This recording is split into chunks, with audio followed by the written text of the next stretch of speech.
Hello master डीमर्स। आज तारीख है 24 मार्च 2021। चलिए आज का हम डिस्कशन स्टार्ट करते हैं। डिस्कशन को स्टार्ट करने के पहले हम कार्टून का मेन समझेंगे कि देखिए अभी राइट नाउ एक कंट्रोवर्सी चल रही है, वो दिल्ली पे किसका पावर होगा या किसका रूल चलेगा। ठीक है, तो अब वहाँ देखिए चीफ मिनिस्टर की कुर्सी को तो कोई नहीं छीन रहा, बोला कि चलो ठीक है चीफ मिनिस्टर तो वहाँ पर होगा, वहाँ पर लेजिस्लेचर भी होगा। लेकिन अब वहाँ पे रिस्ट्रिक्शंस किस प्रकार के लगा दिए जा रहे हैं कि अगर चीफ मिनिस्टर को किसी भी प्रकार का एग्जीक्यूटिव अगर डिसीजन लेना हुआ तो पहले इनसे पूछ करके लेगा वो। ठीक है, किसी भी प्रकार का अगर वहाँ की विधानसभा में अगर कोई बिल पास होता है तो उसको रिफ्यूज़ करने का मतलब पहले क्या होता था कि वो प्रेसिडेंट के लिए रखता था, लेकिन अभी क्या होगा कि वो जो लेफ्टिनेंट गवर्नर है कह रहे कि उसके पास मतलब इतनी पावर होगी कि वो उस पूरे बिल को ही क्या कर दे, नलीफाई कर दे, मतलब बोले कि नहीं अभी तो सब बेकार है। इसका मतलब ये हुआ कि जो सुप्रीम पावर है कह रहे राइट नाउ किसके पास है, एलजी के पास दी जा रही है इस वाले एक्ट के द्वारा भी।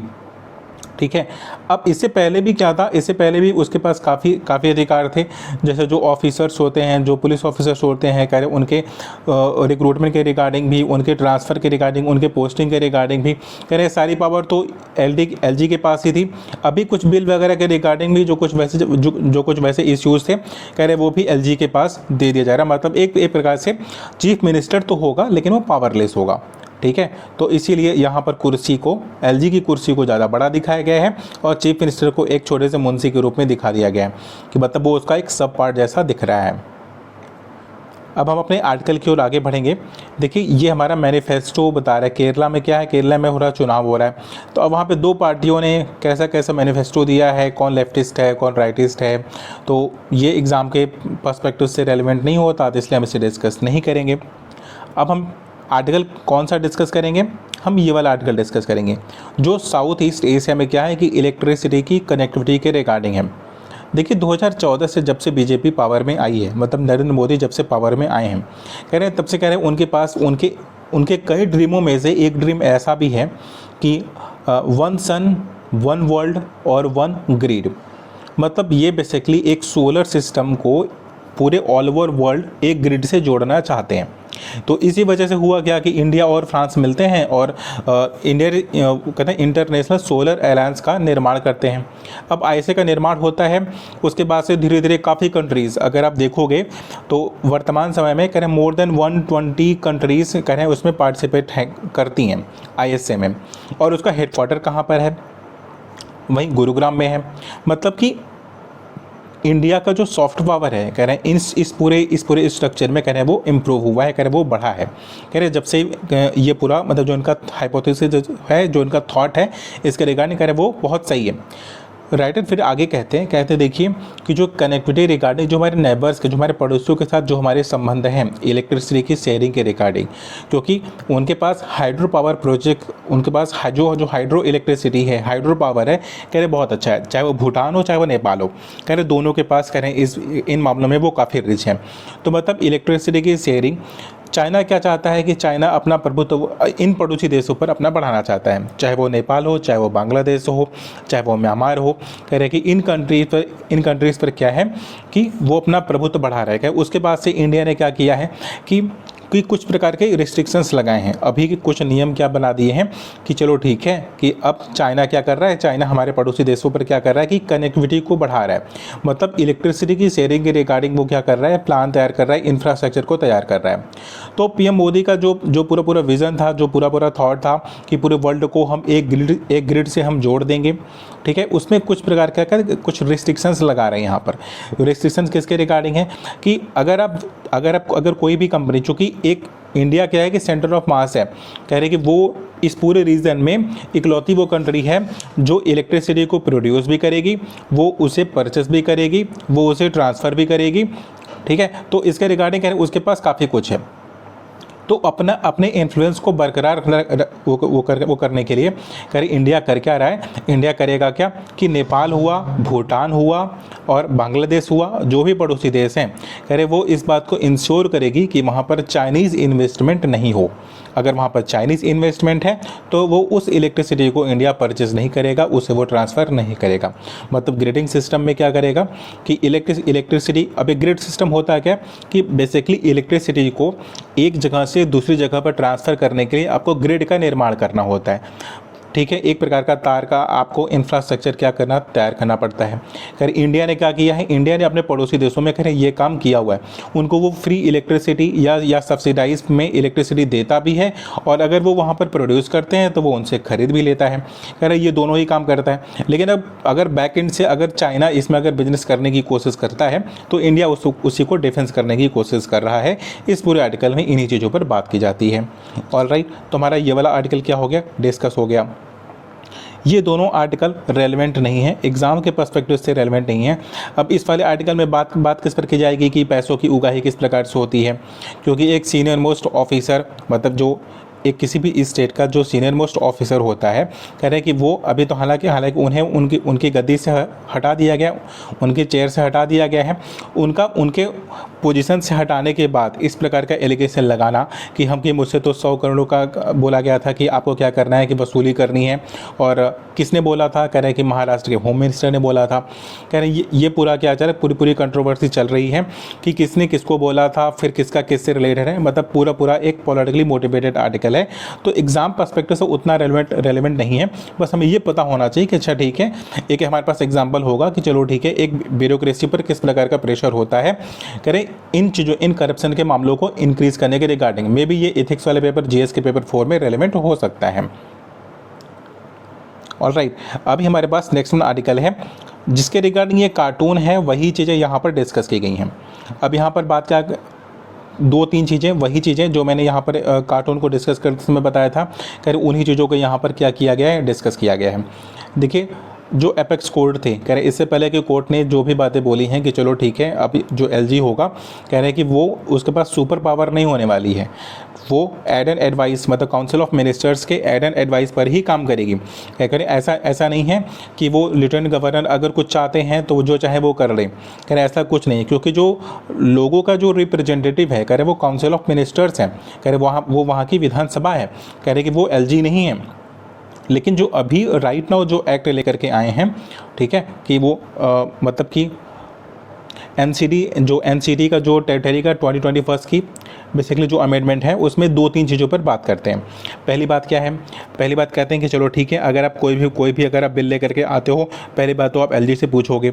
फिर दूसरी बात कि अब आपने एलजी से पूछा या नहीं पूछा, अगर उसके पास क्या होगा कि कभी फील हो गया कि वो इस बिल को क्या कर दे, रिफ्यूट कर दे, मतलब कि रिफ्यूज़ कर दे, तो वो रिफ्यूज़ कर देगा उसको।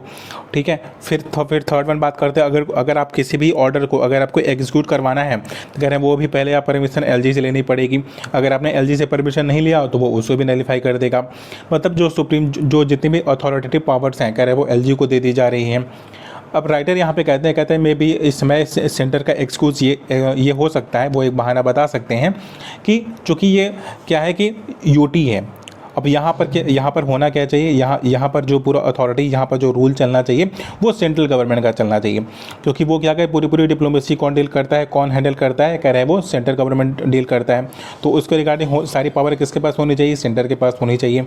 ठीक है, बट स्टिल एक और यहाँ पर थॉट ये है कि भाई यहाँ पर तो लोगों का भी शासन है, तो लोगों के द्वारा चुनाव अगर कोई रिप्रेजेंटेटिव है तो यार उसकी बात तो सुननी ही चाहिए।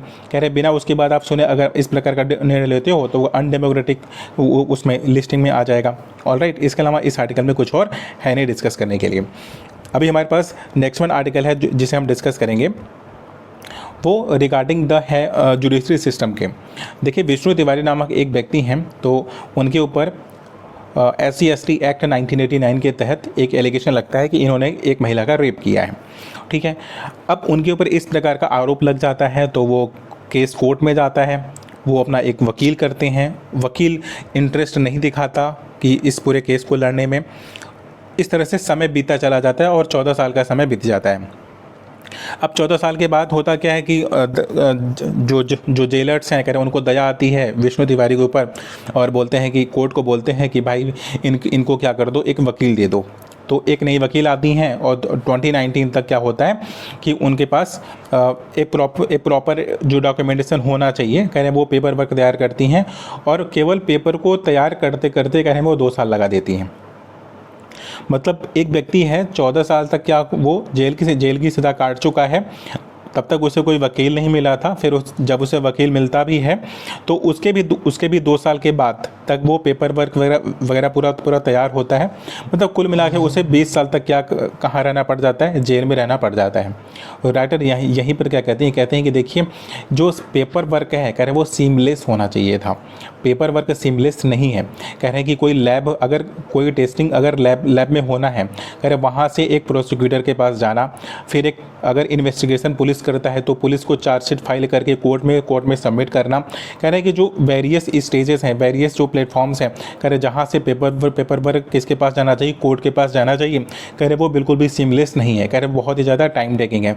एक निर्दोष व्यक्ति है, कह रहे उसको 20 साल तक क्या होता है उसको सज़ा काटनी पड़ जाती है जस्ट बिकॉज ऑफ वॉट कि उसका वकील मतलब कि इंटरेस्टेड नहीं था उसका केस लड़ने के लिए, जबकि वो था निर्दोष था, उसके बाद भी उसको सज़ा मिलती है। और किस एक्ट के तहत मिलती है? SC/ST एक्ट 1989 के तहत मिलती है। मतलब अगर कोई किसी को झूठे केस में भी अगर कोई फंसा दे, अगर उसके बावजूद तो वो 20 साल तक वो जेल में सड़ता रह सकता है।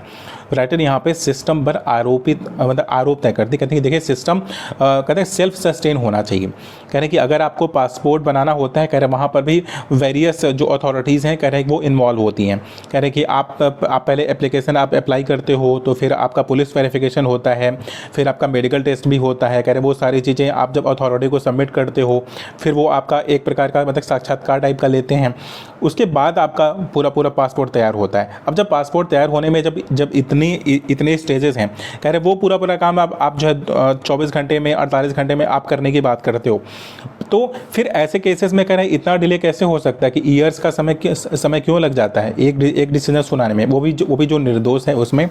ठीक है, तो हमारा ये वाला आर्टिकल डिस्कस हो गया। राइटर बेसिकली कहना क्या कहने कि आप पेपर वर्क को कह रहे आप सीमलेस बना दीजिए और सब कुछ एक डिज़ाइन फॉर्मेट तैयार करिए, और आप सारे जैसे कि अगर किसी ने FIR लिखवाया तो आप उसकी एक आईडी आप जनरेट कर दो। अब उसके बाद अगर उस FIR के रिगार्डिंग अगर किसी भी प्रकार का जांच होता है, किसी भी प्रकार का टेस्ट होता है या किसी भी प्रकार का निर्णय सुनाया जाता है तो वो उसी एक आईडी पर सुना दिया जाए। मतलब कोर्ट भी उसी आईडी पर निर्णय सुनाएगा, लैब जो टेस्ट करने वाला है अगर कोई टेस्ट का रिपोर्ट हुआ तो वो उसी आईडी पर क्या करेगा, सबमिट कर देगा। मतलब उसी सर्वर पर क्या कर देगा, सबमिट कर देगा। मतलब अभी उसे अलग से किसी और के पास भेजने की आवश्यकता नहीं है। अब बीच में कोई मीडिएटर नहीं रहने वाला। आपने FIR लिखाया, FIR का एक वहाँ पर इनरोलमेंट नंबर बन गया। अब उसके बाद केस का कोई भी प्रोग्रेस हो, चाहे वो कोर्ट में हो, चाहे वो लैब में हो, चाहे वो प्रोसिक्यूटर के वो उस पर हो, एंड पर हो, कह रहे वो सारी चीज़ें कर एक सर्वर पर एक जगह पर अवेलेबल होनी चाहिए। कह रहे आप इसको सीमलेस बना सकते हो। ऑल राइट, अब हम नेक्स्ट वन आर्टिकल है हमारे पास डिस्कस करने के लिए, वो ताइपेई मीन की ताइवान के रिगार्डिंग है। देखिए ताइवान सेमीकंडक्टर और जो उसका टेक्निकल फील्ड है, कह रहे हैं उसमें काफ़ी ज़्यादा वो एडवांस है। वहाँ पर क्या है कि ऑर्गेनिक फार्मिंग भी बहुत अच्छी होती है और एयर पोल्यूशन मतलब ग्रीनरी के उसके रिगार्डिंग भी कह रहे वो इन बातों के लिए जाना जाता है। कह रहे इंडिया और ताइवान के कह रहे 25 साल हो गए हैं, मतलब बायलैटरल रिलेशन के 25 साल हो गए। अब ताइवान और इंडिया कह रहे कि दोनों ही खुलकर एक दूसरे के संबंध को बताते नहीं हैं। ताइवान तो बता सकता है लेकिन इंडिया नहीं बताता कि मेरा संबंध ताइवान से है, क्योंकि चाइना का उसके पास क्या है कि थ्रेड है कि कोई भी ताइवान को मानेगा नहीं। लेकिन फिर भी इंडिया के 25 ईयर हो गए। अब राइटर यहाँ कहते हैं कि देखिए कि इंडिया के पास जो सबसे बड़ी वो है ना प्रॉब्लम है, कह रहे वो पोल्यूशन की है। कह रहे दिल्ली है, कह रहे जो हमारी मेट्रोपॉलिटन सिटीज़ हैं, कह रहे वहाँ का एयर बहुत ही ज़्यादा पॉल्यूटेड है। कह रहे हम इन चीज़ों में, चूँकि वो एडवांस कंट्री है ताइवान, इन चीज़ों में काफ़ी उसके पास एडवांस टेक्नोलॉजी है। कह रहे कि हम उसकी मदद ले सकते हैं और अपने एयर पोल्यूशन वाली प्रॉब्लम को सॉल्व कर सकते हैं। फिर वो दूसरी बात करते हैं, कहते हैं कि हम एक और फील्ड में हम उसकी मदद भी कर सकते हैं, हमारे किसानों को भी फ़ायदा हो जाएगा, हमारे बायलैटरल रिलेशन भी अच्छे हो जाएंगे। किस वाले फील्ड में? कह रहे हैं कि आप एग्रो कल्चर मतलब कि जो एग्रीकल्चर वाला फील्ड है, कह रहे वो क्या कहते हैं एग्रो फार्मिंग जो उनके यहाँ होती है, कह रहे वो ऑर्गेनिक फार्मिंग होती है। मतलब वो जैविक तरीके से खेती करते हैं और उसमें एक अच्छी खासी फसल को पैदा करते हैं। कह रहे हैं आप अपने यहाँ भी आप उसे ला करके आप अपना इवन सब्सिडी को भी बचा सकते हो, किसानों की आय को भी बढ़ा सकते हो और लोगों को आप हेल्दी भी बना सकते हो। ऑलराइट, तो ये वाला भी आर्टिकल क्या हो गया हमारा डिस्कस हो गया। तो आज की तारीख पे जितने भी रेलिवेंट आर्टिकल थे ऑलमोस्ट वो सारे आर्टिकल डिस्कस हो चुके हैं। Thank you so much for watching the video.